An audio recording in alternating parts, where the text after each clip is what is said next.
أعوذ بالله من الشيطان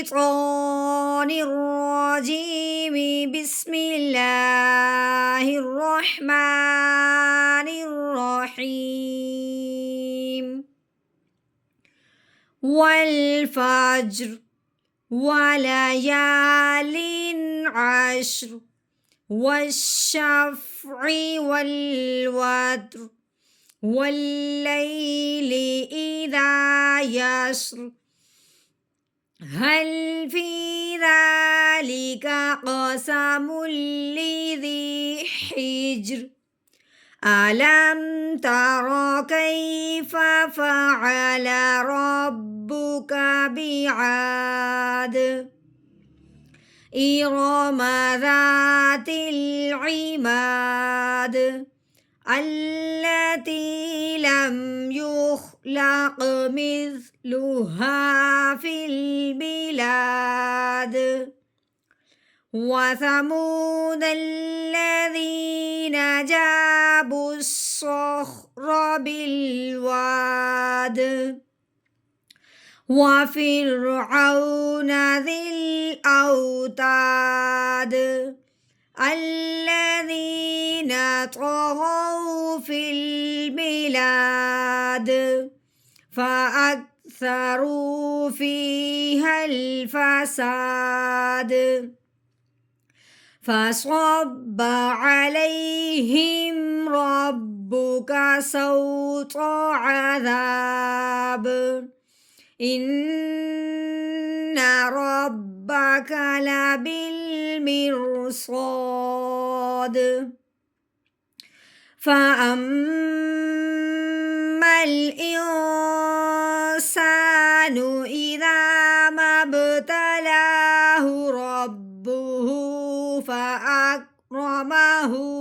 ونعمه فيقول ربي أكرمن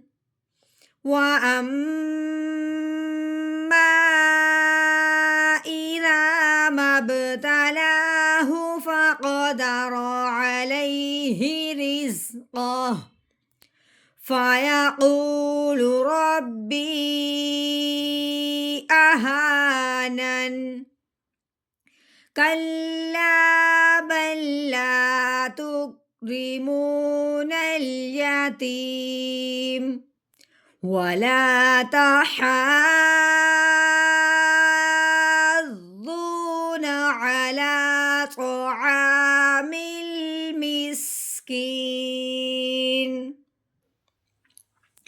وتأكلون التراث أكلا لما وتحبون المال حبا جما كلا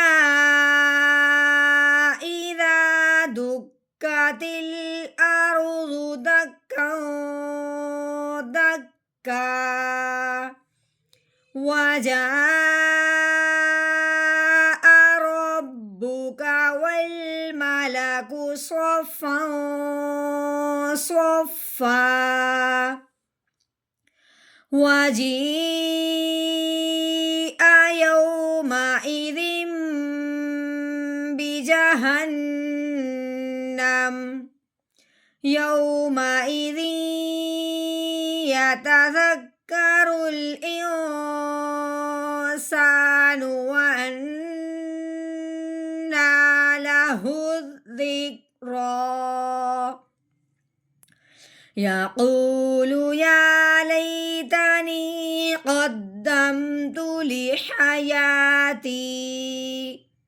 فيومئذ لا يعذب عذابه أحد ولا يوثق وثاقه أحد يا أيتها النفس المطمئنة